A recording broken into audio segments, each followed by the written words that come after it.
let's start with cross-site scripting. That's a type of web application vulnerability that allows attackers to inject, malicious code into web pages that are going to be viewed by others. And obviously, this allows attackers to steal sensitive data. So, Bar, you were just dying to talk about X. I think that XSS is very special.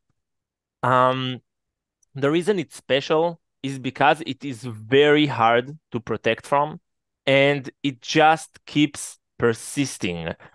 Whatever new web technologies we have, we get React and we get Angular and we get whatever new front-end framework is coming out there. In the end, even though everyone promises they're going to have user input sanitation and DOM-based filtering, in the end, XSS just persists. So yeah, it's one of the most I say it's the number one, right? It is Most the number one, yeah. number one most paid bug Yeah. bounty vulnerability. And there's a good reason. It's very, very, very common. And the impact might be very severe. You want me to get into it, or you want to go through the... No, Okay, continue okay. on. No worries. So basically, what is XSS? XSS is a type of vulnerability where you're injecting JavaScript into the response from the server. It's what we call the reflection attack. There are a few types of XSS. There's DOM XSS, persistent XSS, but in the end, they both kind of work around the same logic of changing the client-side code to the user. This can do everything from just simple defacement. Say instead of seeing Microsoft's website, you will see Microsoft sucks, use Linux, right? Or it can actually be something much more malicious, like password stealer, keylogger. It can even at times, depending on browser versions and vulnerabilities, actually be used for full browser sandbox breakout and executing code on the user's machine. So this can be escalated to something very, very, very severe. Wow. So talk a little bit about prevention here. What are the things that people can do to prevent XSS vulnerabilities? So the first one is obviously input validation. Right. That's Don't, always yeah, that's the basics. right. Don't let user give you information you're not supposed to get. So for example, I have my application. It has, I don't know, phone number. Don't allow ASCII.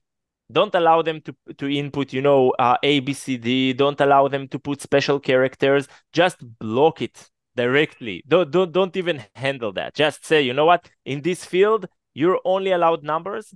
And in the backend, of course, also validate that and only allow numbers. Now, there are some other cases where, for example, user comments.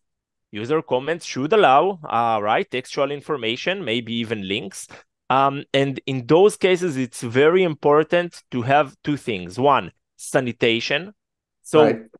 go through the input and make sure that even though you're allowing certain stuff, don't allow everything. And when you re-render this data, you're giving it back to the user to view it.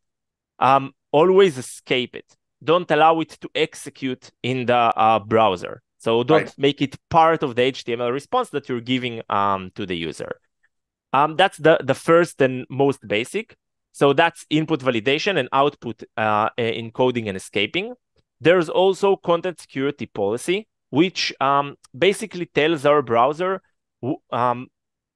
what sources should it allow and from where in high level.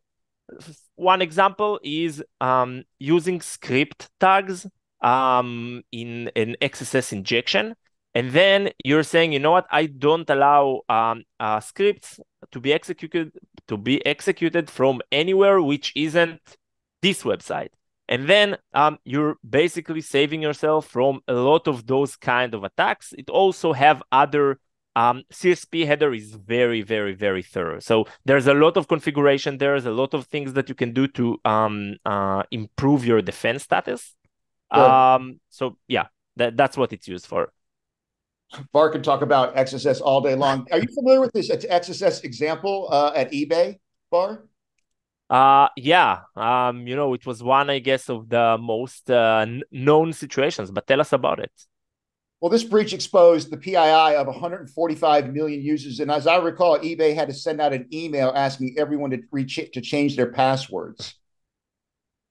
So this was the attacker embedded malicious JavaScript within an eBay product listing page, and then I think we talked about redirection. They sent everyone to a fake login page. Is this something that's common with XSS attacks, Bart? Yeah, so once you have the ability to inject JavaScript, you're basically coding whatever you want in the target website.